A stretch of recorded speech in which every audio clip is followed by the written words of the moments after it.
ሰላም ቤተሰብ እንዴት አላችሁ? የንጋት አካዳሚ ነው። በባለፈው ክፍል ቪዲዮ እኒህ የእንግሊዘኛ አናባቢዎች ወይም ደግሞ አምስቱ ቫውልስ ምንላቸው በአጭር ድምጽ ሲነበቡ የሚሰጡትን ድምጾች ባለፈው ክፍል ቪዲዮ አስቀምጬላችኋለሁ። እሱን መለስ ብላችሁ እንድትመለከቱ ተጋብዛችኋለሁ ማለት ነው።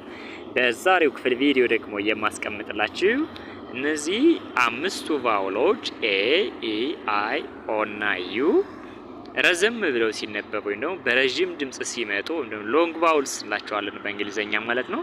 እነዚህ ሎንግ ቫውል ሆነው ሲመጡ የሚሰጡት ድምጽ ምን ይመስላል? ብዙ ጊዜ ይለያያሉ። በነገራችን ላይ ለምሳሌ አንዳንዴ አሁን ከኮንሶናንት ወይ ደግሞ ከተነባቢው ተከትሎ ኤ ሲመጣ ሁሉ ጊዜም እንደ አራተኛ ፊደል ላይ ነበብልን ይችላል። በዚህ ጊዜ ግን ሞስትሊ የተለመደው እንደዛ ነው። ኤ ከኮንሶናንት ተከትሎ ከመጣ እንደ አራተኛ ፊደል ነው የምናነበው ማለት ነው። እሱ ብዙ ጊዜ ኤ ከኮንሶናንት ተከትሎ ሲመጣ እንደ አራተኛ ፊደል ማንበብ የምንችለው አጭር ድምጽ ከሆነ ነው፣ ደግሞ ሾርት ቫውልስ ከሆነ ነው። ረዘም ሲሉ ይለያል ባጭሩ ማለት ነው፣ ይለያል ማለት ነው። ስለዚህ እነዚህን ረጅም ድምጾች ወይም ደግሞ ሎንግ ቫውልስ የሚባሉትን ማለት ነው ዛሬ የምናያቸው ይሆናል ማለት ነው። እዚህ ጋር አናባቢዎችን አስቀምጬላችኋለሁ። ኤ፣ ኢ፣ አይ፣ ኦ እና ዩ አሉ ማለት ነው። ከዚህ ጋር የሚሰጡትን ድምጽ እንመልከት። እዚህ ጋር ከምሳሌ ጋር አብረን እንመለከታቸዋለን። ለምሳሌ እቺ ኤ በሎንግ ሳውንድ ስናነባት እንደ ኤ ነው። በሾርት ሳውንድ ስናነባት አሁን እቺን በሾርት ሳውንድ ታስታውሱ ከሆነ ማለት ነው። በሾርት ሳውንድ ስናነባት እንደዚህ ጋር ልመልስላችሁና በሾርት ሳውንድ ስናነባት አሁን እቺን ኤን በሾርት ሳውንድ ታስታውሱ ከሆነ በሾርት ሳውንድ አንዴ ልመልስላችሁ። እዚህ ጋር በሾርት ሳውንድ ኤን ስናነባት አ የሚል ድምጽ ነው የሚባላት በሾርት ሳውንድ ማለት ነው። አሁን እዚህ ጋር ማሳያችሁ ግን ሎንግ ሳውንድ ስለሆነ ትረዱኛላችሁ። እቺን ኤ ስትመጣ ምን ብለን ነበር ያነበብናት? ኤ ከመጣች እዚህ ጋር አ ብለን ነበር ያነበብናት ማለት ነው። እዚህ ጋር በሾርት ሳውንድ ነው ኤ እንደ አ ማለት ነው። ምን ሲሆን ነው ግን እዚህ ጋር ሾርት ሳውንድ ሲሆን ማለት ነው። እዚህ ጋር በደንብ ለዩልኝ ማለት በሎንግ ሳውንድ ሳይሆን ኤ እንደ አ የምትነበበው በሾርት ሳውንድ። ሾርት ሳውንድ ምንድነው? ባለፈው በደንብ ሰርችላችኋለሁ። ሾርት ሳውንድ እንደ አ ነው የምትነበበው ማለት ነው። ለምሳሌ ምሳሌዎችን አይተናል። ለምሳሌ እዚህ ጋር ካት ካለን አሁን ሲ ብቻዋን የምትነበበው እንደ ክ ነው። ኤ ደግሞ እንደ አ ትነበባለች በሾርት ሳውንድ ማለት ነው። ሲ ደግሞ እንደዚህ ነው የምትነበበው። ስለዚህ ክና አ ደግሞ ማን ተብለው ይነበባሉ? ክ ሲደመር እዚህ ጋር ከአ ጋር አንድ ላይ ሲሆኑ ክና አ በአንድ ላይ ካ የሚል ድምጽ ይሰጣሉ ማለት ነው። እዚህ ጋር እኩል ይሆናል ብዬ ላስቀምጥላችሁ። እኩል ይሆናል ካ የሚል ድምጽ ይሰጡኛል ማለት ነው። ስለዚህ ካ ስለዚህ ይሄን ሳነበው ከአ ሁለቱ ካ ከሆኑ ትን እንዳለው ወስዳታለሁ ካት ብዬ አነበዋለሁ ማለት ነው። ትርጉሙ እዚህ ጋር ድመት ማለት ነው። ድመት ማለት ነው። እዚህ ጋር ያው ድመት የሚል ትርጉም አለው ማለት ነው። አሁን ይሄ በሾርት ሳውንድ ነው። ይሄ እንዳትይዙ ተመልከቱ። ሎንግ ሳውንድ ሲሆን ግን ነው በሎንግ ሳውንድ ሲሆን ኤ እንደማን ነው የምትነበበው ብሎናል። እዚህ ጋር ኤ እዚህ ጋር እንደማን ነው የምትነበበው? እንደ ኤ ነው። በቃ ኤ ብለን ነው የምናነባት ማለት ነው። ሎንግ ሳውንድ ሲሆን፣ ሾርት ሳውንድ ሲሆን አ ብለን ነው፣ ሎንግ ሳውንድ ሲሆን ደግሞ ኤ ብለን ነው ምሳሌ የምናነባት ማለት ነው። ኦኬ እስኪ ምሳሌ እኔ ከዚህ ጋር ምሳሌ እኔ ስለዚህ በሎንግ ሳውንድ ከሆነ ላጥፋላችሁና ይሄን ሳውንዱ ሎንግ ከሆነ ማለት ነው። እዚህ ጋር ሎንግ ሳውንድ ማለት ረዝም ተብሎ ከተነበበ ማለት እኮ ነው ሎንግ ሳውንድ ሲሆን ማለት ነው። ሎንግ ሳውንድ ስለዚህ ረዝም ተብሎ ከተነበበ ኤ ምን ተብላ ነው የምትነበበው አልኳችሁ? እንደ ኤ ተብላ ትነበባለች ማለት ነው። ስለዚህ ከስድስተኛ ፊደል ወይም ደግሞ ከኮንሶናንቱ ቀጥሎ የሚመጣው ስድስተኛው ፊደል ሲደመር ኤ ይሆናል ማለት ነው። ስለዚህ ለምሳሌ እስኪ አንድ ምሳሌ እንመልከት። ለምሳሌ ይህን ተመልከተው። ኬክ ለምሳሌ አሁን ሲ ብቻዋን እንደማን ነው የምትነበበው? ከዚህ ጋር ሲ ለብቻዋ ምን የሚል ድምጽ አላት? ክ የሚል ድምጽ አላት ለብቻዋ። ለይተን ስናያቸው ነው ግልጽ የሚሆን ማለት ነው። ከዚህ ጋር ይሄው ክ ኦኬ ለብቻዋ። ኤ ደግሞ አለች ሎንግ ስትሆን ማለት ነው። ኤ ደግሞ እንደማን ትነበባለች ካላችሁ በሎንግ ሳውንድ እንደ ኤ ነው የምትነበበው ማለት ነው። ይሄው እንደ ኤ ትነበባለች። ስለዚህ ክና ኤ ሁለቱ በአንድ ላይ ክ ሲደመር እዚህ ጋር ኤ በአንድ ላይ ኬ ምን ይሰጡናል? ኬ ይላል የሚል ድምጽ ይሰጡናል ማለት ነው። ኬ አይደል? ስለዚህ አሁን ሲና ኤ በአንድ ላይ ኬ እቺ ክ ትሆናለች። ስለዚህ ስናነበው እዚህ ጋር ይሄን ማለት ነው በአንድ ላይ ስናነበው ያው ኬክ የሚል ድምጽ ይኖረዋል ማለት ነው። ኬክ የሚል ድምጽ ይኖረዋል ማለት ነው። ስለዚህ ይሄን ምን ብለን እናነባለን? ኬክ ብለን አነበብን ማለት ነው። ኬክ ብለን አነበብን። ኬክ። ስለዚህ ኤ በሎንግ ሳውንድ ስትመጣ እንደ ኤ ትነበባለች ማለት ነው። ሌላ ምሳሌ ላሳያችሁ። አሁን እዚህ ጋር ኬክ ኔም ለምሳሌ ከዚህ ጋር ማለት ነው።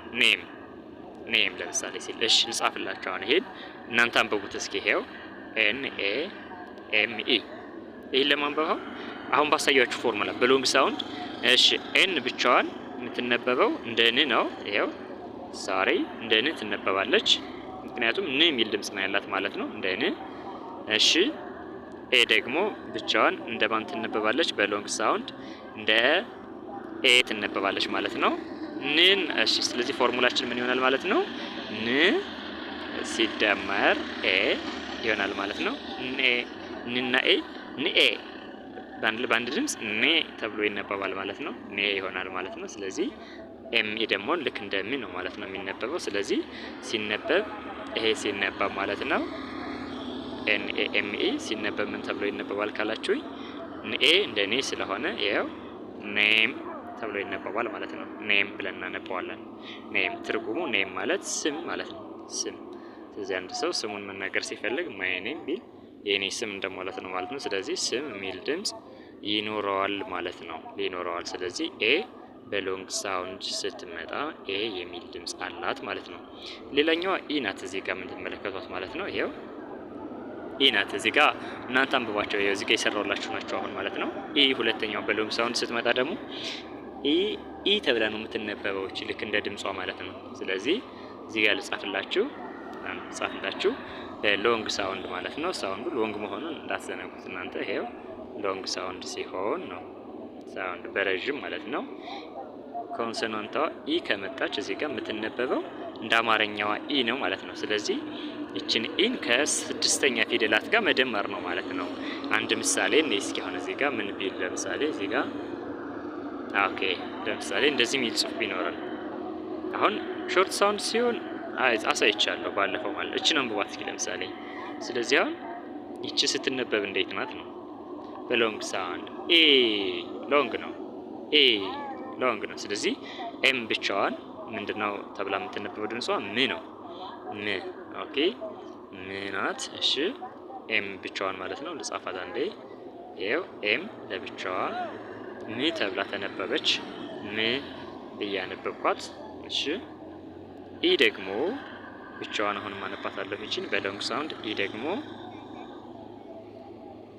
ኦኬ እንደ ኢ ነው የምትነበብ ተብያለሁ። እቻት በሎንግ ሳውንድ ማለት ነው። ይሄው እንደ ኢ። ስለዚህ ፎርሙላ ምን ይሆናል ማለት ነው?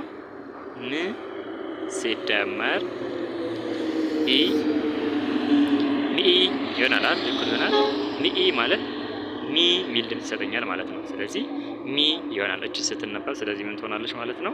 ኤምኢ ስትነበብ ሚ ብያነባታለሁ ማለት ነው። ሚ ብያነባታለሁ። ሚ ምን ማለት ነው ትርጉሙ? እኔ ማለት ነው። ሚ እኔ ማለት ነው። እኔ ይኸው ሚ ማለት እኔ ማለት ነው። ስለዚህ በሾርት ሳውንድ ኢ ስትመጣ እንደ ኢ ነው የምትነበበው ማለት ነው። እስኪ ሌላ አንድ ምሳሌ ልስጣችሁ። ለምሳሌ ይኸው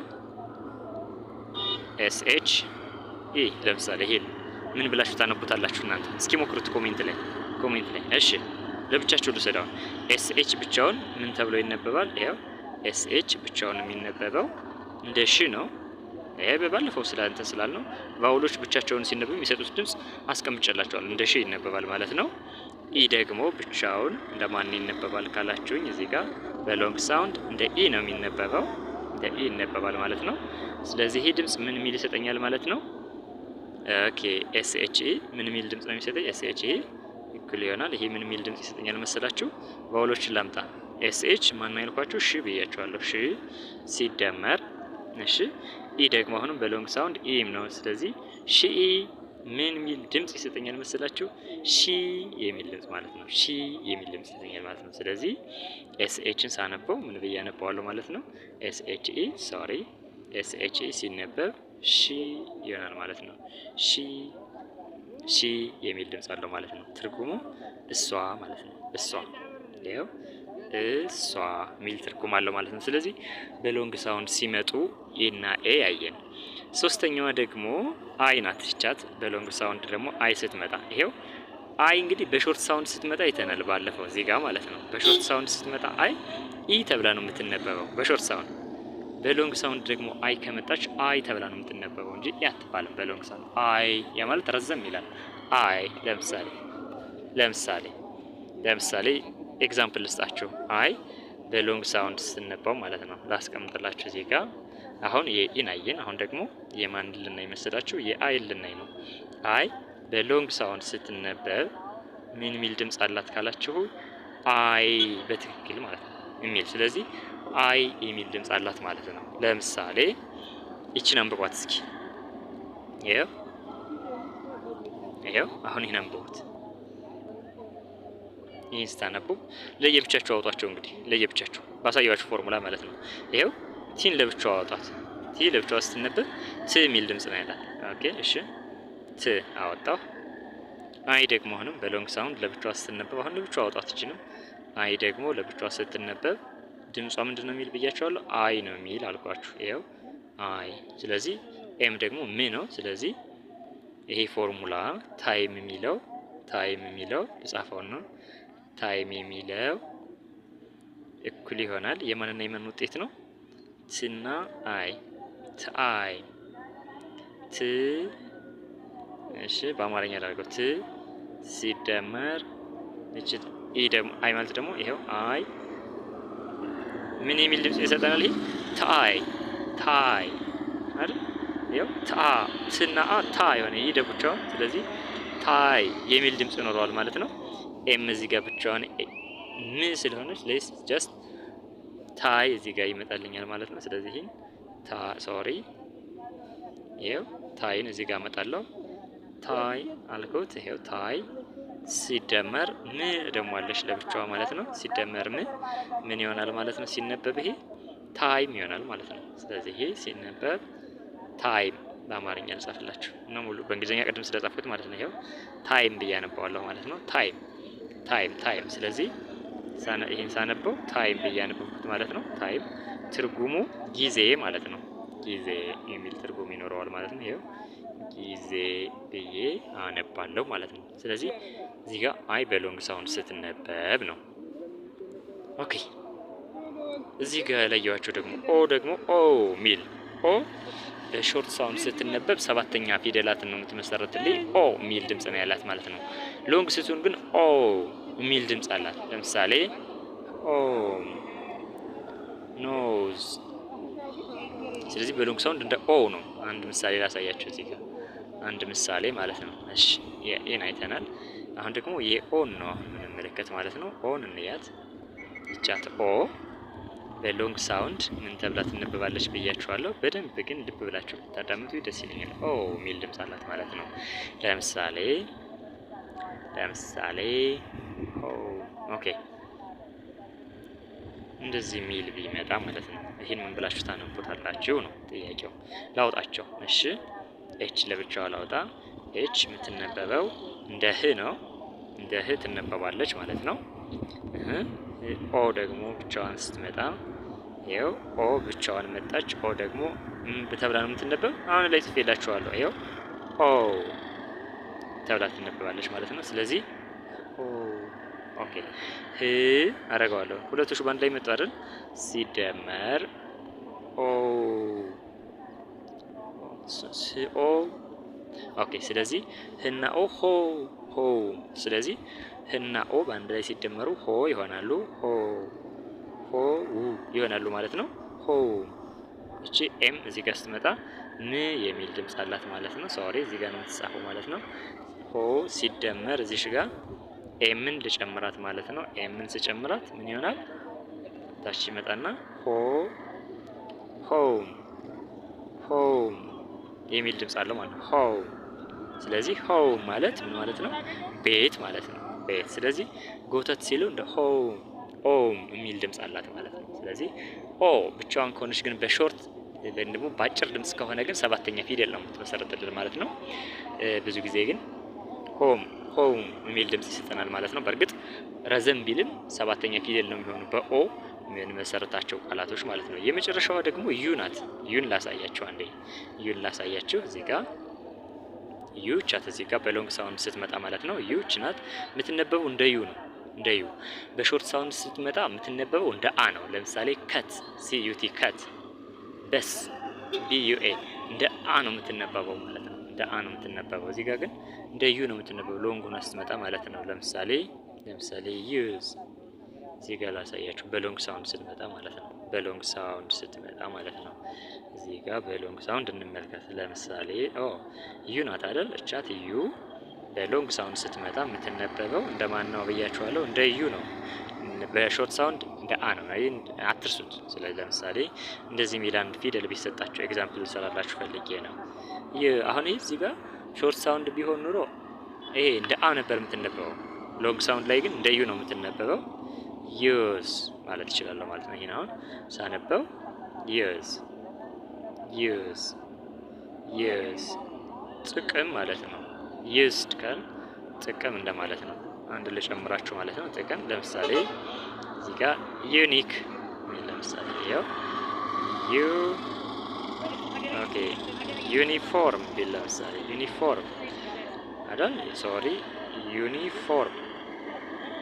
በእርግጥ እኔ ቀድሜ እያነበብኩት ነው እናንተ ነው አንብቡ ምላችሁ። ያው አሁን እዚህ ጋር ዩ እዚህ ጋር የምትነበበው እንደ ዩ ነው። ስለዚህ ስናነበው ዩኒፎርም ብለን እናነበዋለን ማለት ነው። ዩኒፎርም እንለዋለን ማለት ነው። ዩኒፎርም እንለዋለን። ትርጉሙ ተመሳሳይ ማለት ነው። ተመሳሳይ። ስለዚህ እነዚህ አምስቱ ተነባቢዎች አናባቢዎች በሾርት በሎንግ ሳውንድ ሲመጡ የሚሰጡት ድምጽ ምንድን ነው የሚለውን ከዚህ ጋር ባጭር አስቀምጬላችኋለሁ ማለት ነው። እናንተ በደንብ እንድታነቧቸው እዚህ ጋር ያው ምሳሌዎችን ስላስቀመጥኩላችሁ ቪዲዮ ላይ ፓውዝ እያደረጋችሁ ተመልከቷቸው። በሾርት ሳውንድ ደግሞ ምን አይነት ድምጽ አላቸው ከዚህ ጋር ሰርችላችኋለሁ ማለት ነው።